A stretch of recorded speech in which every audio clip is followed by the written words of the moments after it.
একটি আইফোনই ফাঁস করে দিল বিশাল এক আন্তর্জাতিক চোরাচালান চক্রকে।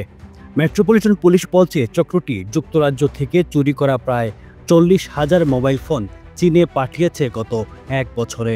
অভিযানে লন্ডন ও হার্টফোর্ডশায়ারের 28টি জায়গায় অভিযান চালিয়ে 18 জনকে গ্রেফতার করা হয়েছে। উদ্ধার করা হয়েছে 2000-এরও বেশি চুরি হওয়া ফোন। পুরো তদন্ত শুরু হয় এক ভুক্তভোগীর ফোন ট্র্যাক করার মাধ্যমে।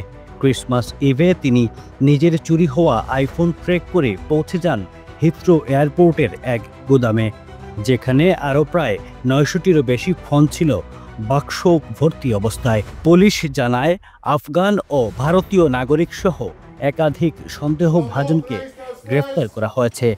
এই চক্র লন্ডনে চুরি হওয়া ফোনের প্রায় 40% রপ্তানি করত বিদেশে, প্রধানত হংকং ও চীনে, যেখানে একটি আইফোন বিক্রি হতো প্রায় 4000 পাউন্ডে। মেট্রোপলিটন পুলিশ বলছে এটি যুক্তরাজ্যের ইতিহাসে সবচেয়ে বড় মোবাইল ফোন চুরির অভিযান, যা এখনও চলছে, আরও গ্রেফতার হতে পারে।